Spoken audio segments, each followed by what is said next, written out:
Club VITO is on. Your only connection to the very important top officer and unlimited sales success. Your host, Anthony Parinello, is a best-selling author. He's trained over 2 million sales professionals and 65 of the Fortune 100. This program will take you to sales heaven and keep you out of sales hell. So turn it up. Now, here's your host, Tony Parinello. Yeah, hello everybody. It is Tony Parinello with a very special guest.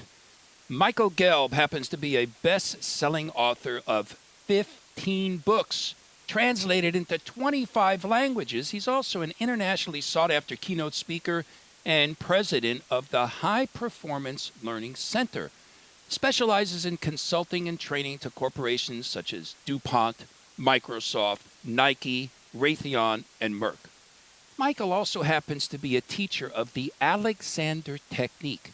Now, this is a unique method that helps all of us identify and lose harmful habits, starting to sound familiar, that have built up over a lifetime, and we learn to move past those habits and think and create more freely and effectively. Michael's work has been featured in the New York Times, the Washington Post, and Training Magazine. He's also appeared on Good Morning America, CNN, NPR, and the BBC World Service. Michael happens to have a new book, which I'm holding in my hot little Italian hands here, and the name of it is The Art of Connection, 7 relationship-building skills that every leader needs now. Actually, after reading the book, I think it's 7 relationship-building skills that everybody needs now. So, Michael, welcome to the show.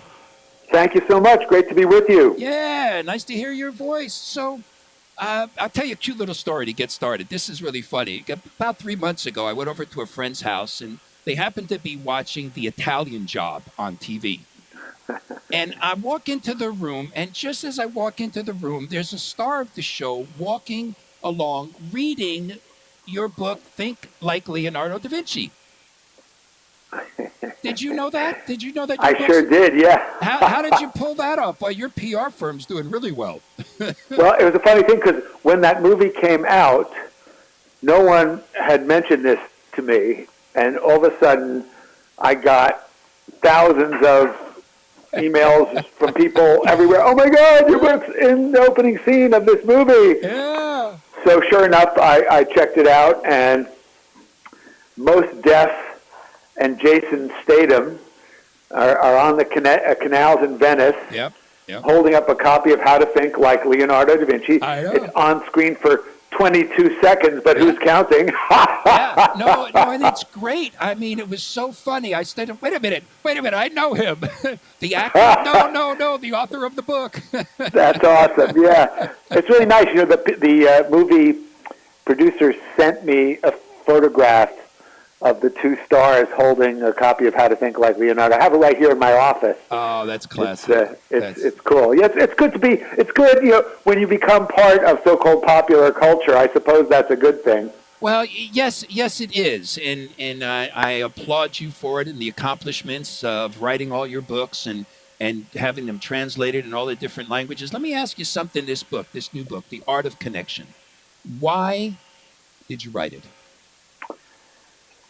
I wrote it because, having written all these other books about how to be creative, how to think like an innovator, how to generate more ideas in less time and make connections between those ideas, the whole curriculum I call innovation literacy.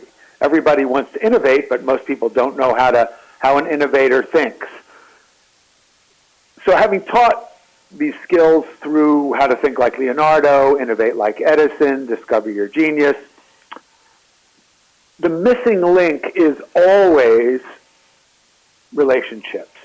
In other words, you can have the best idea in the world, but it's not going to happen if you don't know how to build relationships with other people. So it just was time to articulate some of the powerful principles and methodologies that I've been sharing with my clients for years. When because I don't just, as you know, I don't just come in and give a keynote speech or a 2-day seminar. A lot of clients put me on retainer to help them build a culture that's really more innovative. And so I wind up doing a lot of facilitation and counseling. Really, sometimes I'm doing psychotherapy, even though we don't call it that.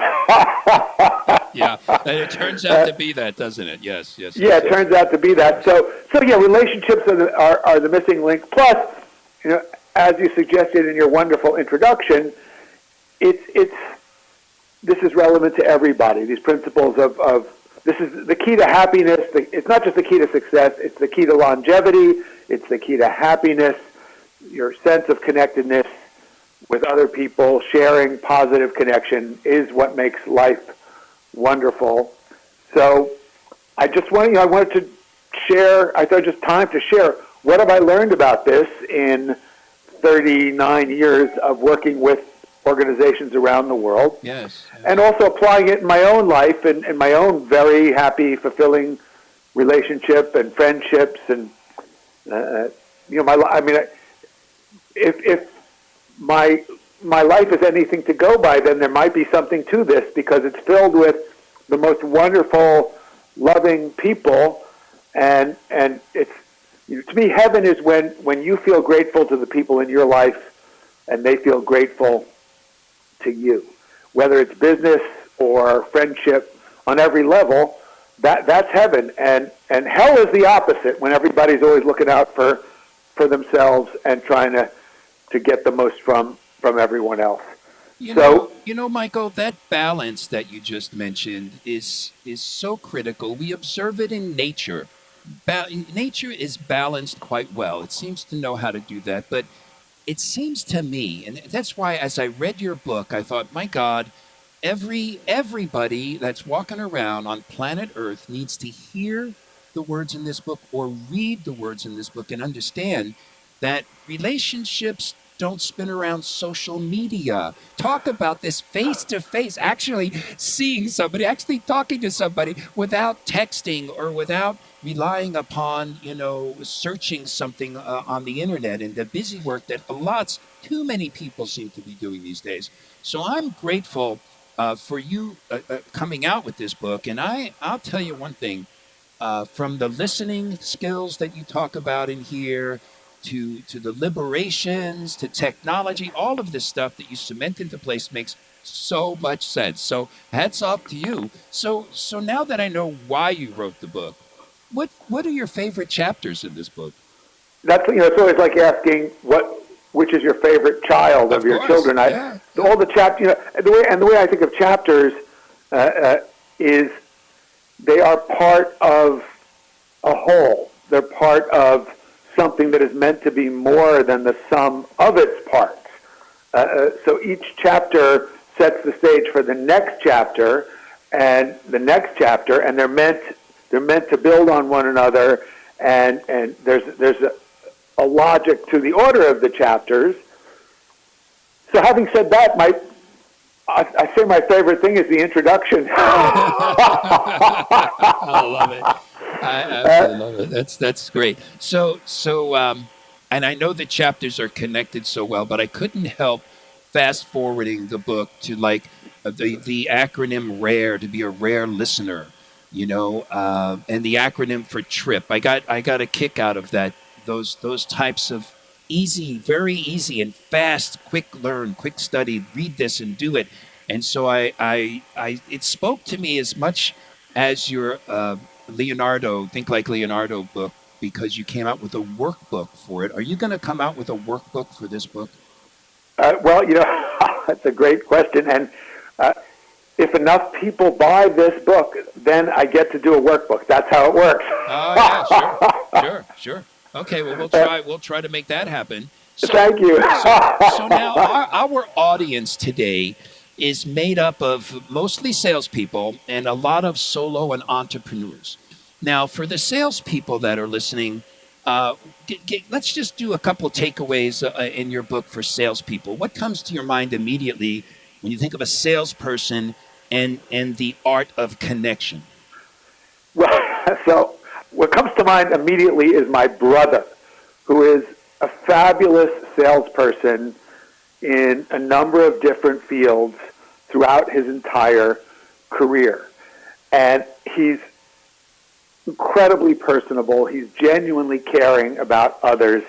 And I was talking to him about the book, and he just said, "You make the connection and you'll make the collection." Oh, I love that. That is so true. I love that. Make the connection and you'll make the collection. Oh, yeah. He's a smart man. Smart man. Right? Well, but it turns out that what we know, the very best salespeople are those who genuinely care and who channel that passion and love and empathy in a creative and productive and positive way. And when then you build a relationship with somebody and you're out of just the sheer transactional model. Yeah. And I mean, there's some modalities where it is just transactional. It's just people are just clicking and there's no real human interaction. And having said that, that's going to shift and change whatever you're doing that's reliant just on technology.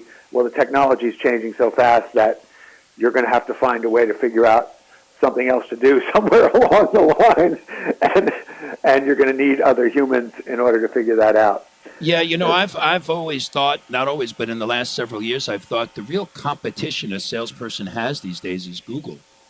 Because, I mean, you can get information on the internet. It's hard to find knowledge, credible knowledge that is genuine. I'll go back to the word you said, genuinely caring.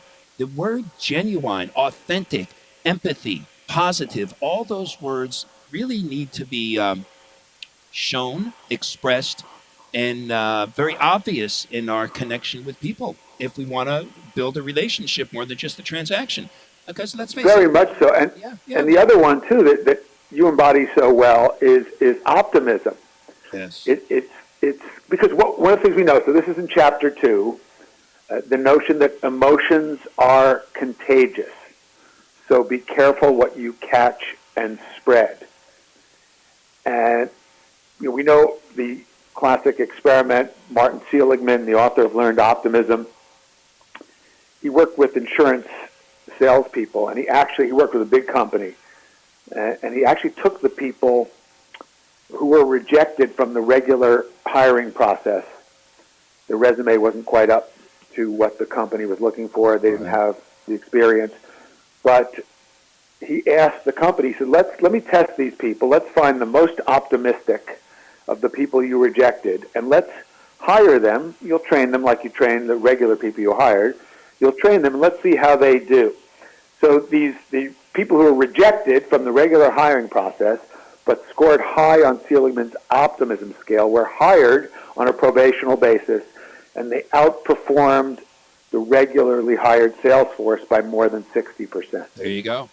You mentioned the book Learned Optimism, one of my favorite books. And also like the fact that you jumped into chapter 2, because when I saw this, to be a glowworm, avoid tapeworms, it reminded me of a trip I took to New Zealand when we actually went in a cave looking for glowworms. And so this is a wonderful, in your book, and you're a masterful writer, I might say. As an author myself, Thank I you. appreciate, you're very welcome. I appreciate someone who knows how to get the point across and cements it into place with relevant stories that you read, okay, now I got it. So, yeah. So then tell me a little bit about the tapeworm versus the glowworm. Yeah.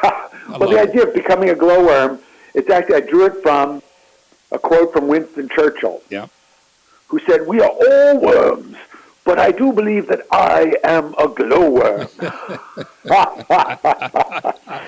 I love it.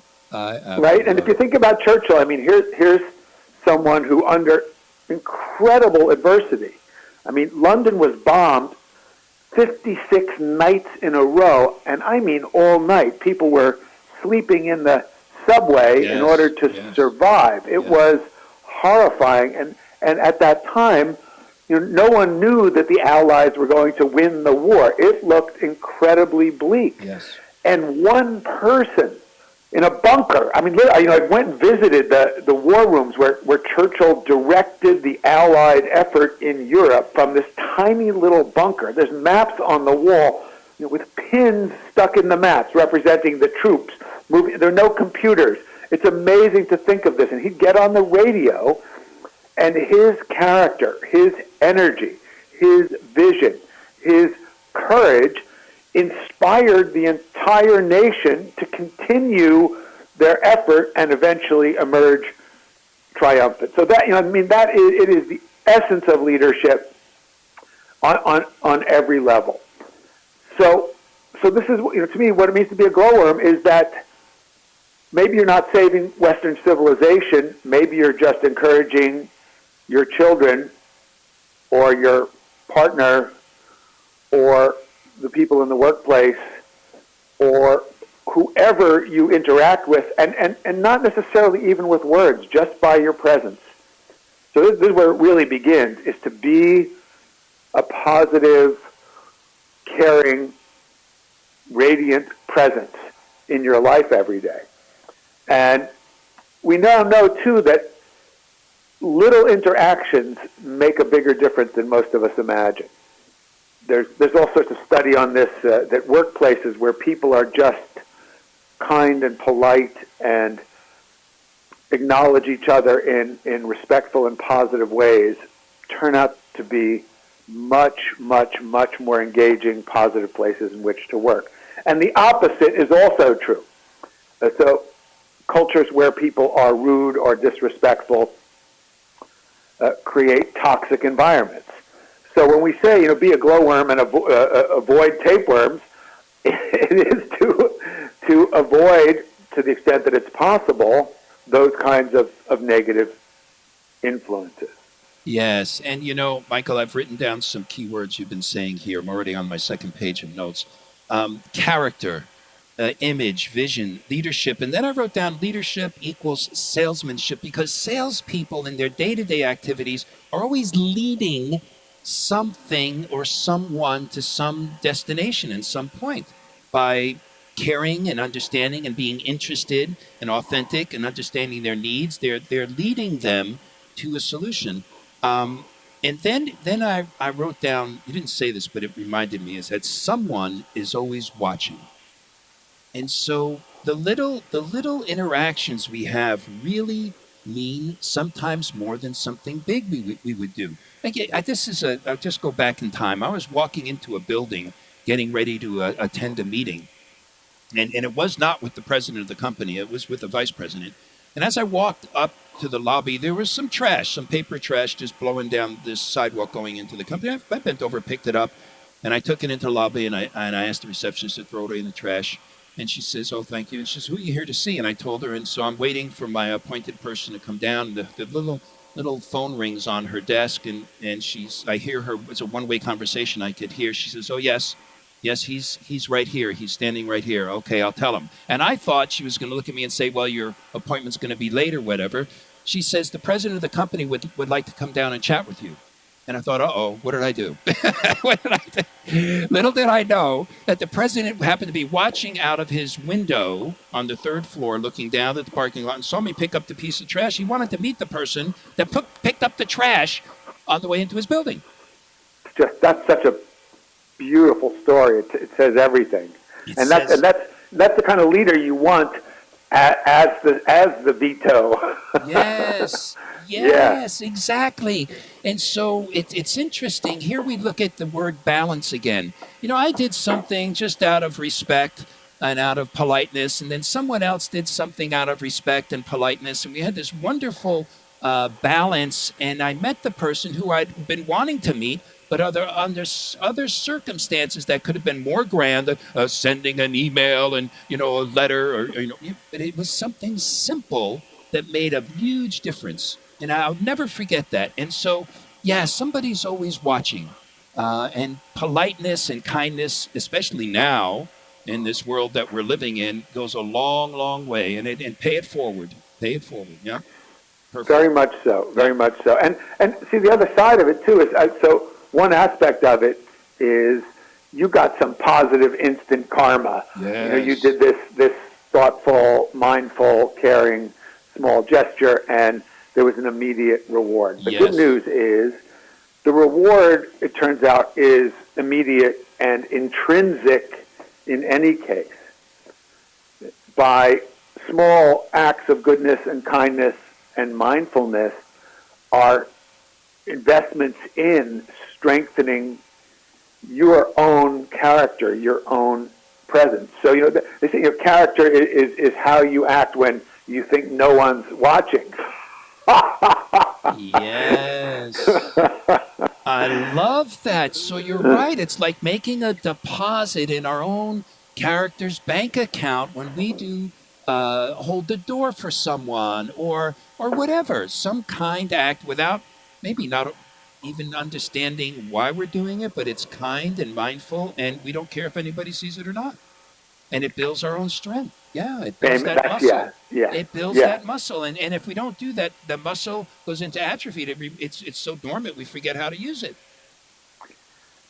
Very much so, and that's why it's also important to curate your life in terms of just the media that you consume, the sites that you go on, the YouTubes that you watch, the television, the radio that you listen to, whatever it is you read.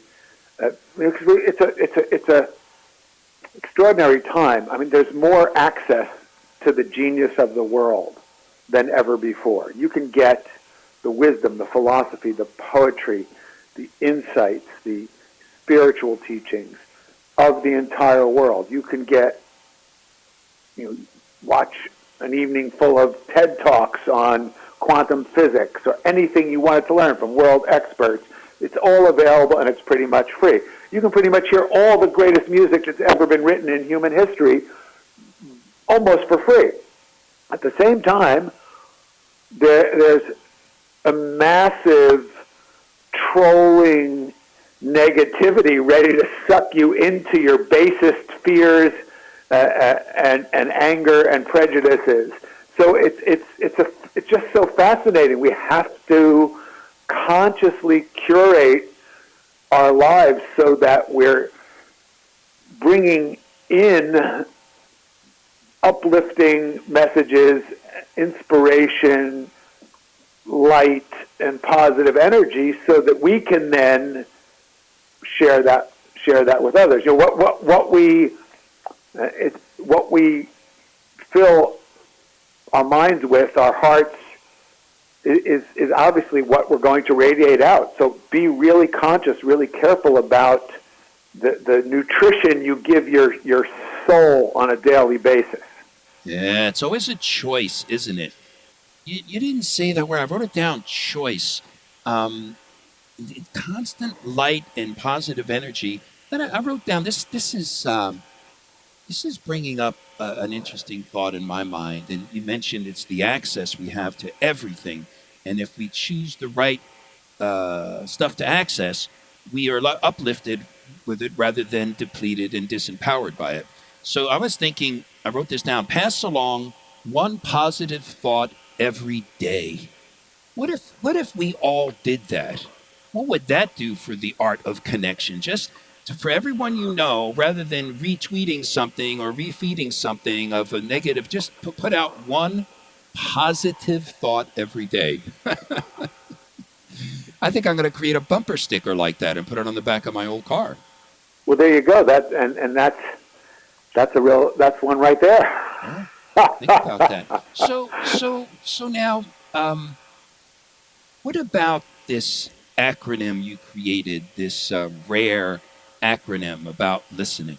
I think we all need help with the art of listening, and I think that goes a long way in the art of connection and the art actually of being interested rather than interesting, if that makes sense.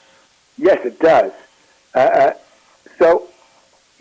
like to make up, as you noticed, acronyms because obviously it makes material easier to remember, and if you don't remember it, you're not going to apply it. So I want people to actually remember this and take a highly, complex subject. I mean, there are books and books and books written on how to be a better listener, and seminars and posts on LinkedIn and everywhere else about how to do it, blah, blah, blah. So I really attempted in this chapter to sum it up, to get to the essence of it, and then to give people this acronym as a takeaway, because it's based on I also, as you notice, I only like acronyms that where the acronym itself is a meaningful word related to what we're trying to remember. Yes. So RARE is my acronym for what we need to know about listening, and the reason the word rare is used is simply because most people experience it to be something very rare, that someone actually listens to them. Yes, indeed, yes. Right? So it is experienced by most people. If people just think, well, when's the last time I really felt that someone was fully present with me and understood me, not just what I was saying, but the underlying feelings behind what I was saying, that we felt really empathized with and understood. Yes. So for most people, it's pretty rare. Most people are used to being interrupted. Somebody's on their cell phone, they're texting, they're looking away, they can't maintain eye contact, they're tapping the table, they're looking at their watch, they're yawning, they're rolling their eyes, they're walking out of the room. Right? This is when I do these seminars, I ask people, tell me the manifestations that you've experienced in this week of someone not listening to you. And what I just shared is some of what people say is just part of their regular everyday experience. Yeah, no shortage of that stuff, that's for sure. Right? Yeah. So RARE stands for receive, to be open, to be receptive, to appreciate. And this is a missing link. It is to fully appreciate the being to whom you are listening. That word fully plugged in before appreciate puts a whole different spin on the word appreciate if you stop and think about it. Yeah. I mean, and this is, in the introduction we talk about the uniqueness of every person, and part of what you're doing when you appreciate someone is you are tuning into what's unique about them.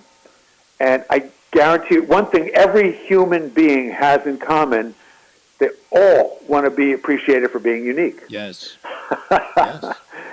So be receptive, appreciate the uniqueness of the person, then reflect back what you heard them say. But when you reflect back, it's not just the words. This is the problem with a lot of active listening training, where people repeat back the words they heard, but they don't effectively reflect the emotional tone. Yeah, we don't just want to be a parrot and use the same words and you paraphrasing and really putting your interpretation, your understanding of the emotion.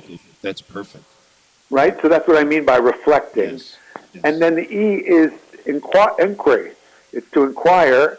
And this is a really important part of listening. So listening is not just receptive and passive. We ask questions to clarify, to make sure we understand, to give the person the opportunity to say, yes, that is what I meant, or no, not quite. What I was trying to say was something else. And the E also, creates is based on empathy, and it generates engagement, because now we have a sense of empathic connection based on the inquiry. So this is rare listening. It's pretty simple, but it's kind of rare. Michael, you've mentioned the word empathy several times. Would you share with the listening audience what your personal definition of empathy is? It's feeling the feelings, attuning to the needs of others. If today, after everybody listens to you, if all we did was embrace your definition of empathy, you would have the essence of a connection, period. The absolute essence of it. And from that essence, it is so much easier to resolve problems and challenges. I don't know if have you seen this kind of argument that was captured, it's all over YouTube, with this guy Jordan Peterson. He's this Canadian professor, and he's become a big media star. And part of what happened is somebody videotaped and put up on YouTube immediately an argument that he was having with some transgender students at his university. And they were asking him to call them by some particular pronouns that they felt were the best representations of how they wanted to be recognized. And he was objecting to this because he felt that he was being forced to use terminology that he didn't believe in, and he felt he was being coerced. And without taking any side on this issue, I watched this video and I just thought, there's just no empathy here on either side of this dialogue. And I almost wish that I could just intervene and because as I heard these transgender students talk, I didn't listen for the words they were saying. I was listening for the feeling underneath the words, and I could feel that they were in pain. There was fear. One of the people was saying how two of their friends had committed suicide. I could feel, I don't know, desperate, deep fear. And I also felt that Peterson was fearful of being manipulated and made into a bad guy, and he was speaking out, and he's very articulate. So I felt the feelings of both sides, and I thought, what if Peterson could have reflected back the feeling of these students, and if the students could have been guided to reflect back his feeling, what might have happened would be a real dialogue instead of people yelling at each other and demonizing each other and making each other into the enemy. So that's the other reason I wrote this book, is I actually think that the art of connection, that empathizing, especially when there's conflict, especially when there's difference, is, well, basically the hope for the human race. Yes, and what's interesting about this, as an observer, when you watch that, you could easily, maybe not easily, but after effort, you can see what is needed to shift, just like a timeout, like you do with a child. Hey, you had timeout. You got to take a 2-minute timeout, sit in that corner, and just think about what's going on. Sometimes a pause, sometimes a reflection, sometimes just taking a moment to try to understand the fear behind the words, because it's a lot of anger comes out of fear, and let's face it, I'm fearful that I'm being talked down to. I'm fearful that I'm not being understood. I'm fearful that, so it's those timeouts, those pauses to just take a moment and say, okay, what's the best way to resolve this? And so I see why you use the word empathy and empathize a lot, because it is one of the core pillars of having a meaningful connection, no matter. And you can empathize with someone else doesn't mean you have to agree with them. No, not at all. Not at all. But it does create, this is the real point, it does create a sense of the human connection from which it is so much easier to find solutions that meet the needs of the stakeholders involved in the situation. Yes. And our usual paradigm, the usual way we approach conflict is the same way we approach a basketball game or a wrestling match. There's a winner and a loser, and that's good for basketball or wrestling. It's not good for conflicts. No, it's not at all. And giving up, just surrendering, give up the need to be right, and in any conversation, any situation, goes a long way to understanding what the other person's needs are and how you can possibly fulfill them. And if you can't, you can't. Then you just agree to disagree and move on. And so, yeah, that's so critical. So, do you have a plan to come up with an audiobook, or is the audiobook already out? The audiobook is out. Good. Yes, Very good. People. And where do you get the audiobook? Tell the audience how to reach you, how to get the audiobook, and it's so easy to get books these days just by going online. I love going into bookstores. It's getting harder and harder to find them. but I Yeah. spend a lot of time sitting on the floor in a bookstore. So That's great. what's the best way to get the audiobook? Because that's so helpful, because a lot of salespeople are always running and gunning and maybe don't have the time to read, but they have time to listen, hopefully. So how do we get the Yeah. audiobook? Audiobook, I probably best just go to Amazon. Yep.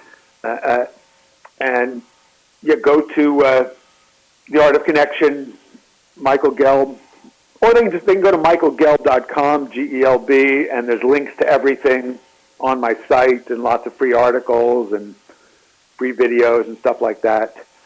So michaelgelb.com is probably the best clearinghouse for information about everything. But if they just want to go instantly upon listening to our conversation and get the audiobook, they can go straight to The Art of Connection, Michael J. Gelb on Amazon. And I didn't do the recording, but I've heard that it's people say they like the voice of the person who did, which is good. Wow, that's surprising that you didn't do it, because you have such a great voice. And so why did you decide to have someone else do the audio on it? I didn't decide. Oh, They okay. just sent That it to takes me. care of that. I didn't even know there was going to be an audiobook. Oh, wow. I signed the contract, and they did. My publisher did a fabulous job on the book, and I have the audiobook right here, and it's a beautiful package. It's published by Brilliance Audio, performed by Tom Parks. Thank you, Tom. It's 6 discs, 7 hours and 9 minutes of listening, and I'll have to actually listen to it. Obviously, I didn't listen to it just because I know what it says. Yeah, you know what you're going to hear. So, Michael, I want to respect your time and the time of others. So, I'll give you the last word. Not that you haven't been sharing a truckload of information for us to take action on. I'm going to invite everybody to grab the book, get the audio, go to michaelgelb.com, check it out, and I'll give the last word to you. And here again, not that you haven't been sharing wonderful stuff with us, but just give us the last word, and then we'll close it out. Wonderful. Well, my last word has two parts. And the first part is a deep thank you to you for the wonderful work you do and the fact that you embody the art of connection. Thank you. And Thank you. then I'd add to that Latin motto for the book, which is conjungere ad solvendum. And it means connect before solving. So make it a practice to always look first to the real human connection, to the empathic bridge to the people you're dealing with. And out of that connection, you allow the solution or the sale to flow. Michael Gelb, thank you so much for who you are and what you do. Thanks for joining us, and everyone, have a masterful rest of the day. Bye-bye. You've been listening to Club VITO with Tony Parinello. Stay in touch with us 24 hours a day at VITOselling.com or call us with comments and suggestions. This program and its entire contents are the property of Anthony Parinello. Unauthorized duplication or rebroadcast without express written permission of Anthony Parinello is prohibited and unlawful under U.S. copyright law.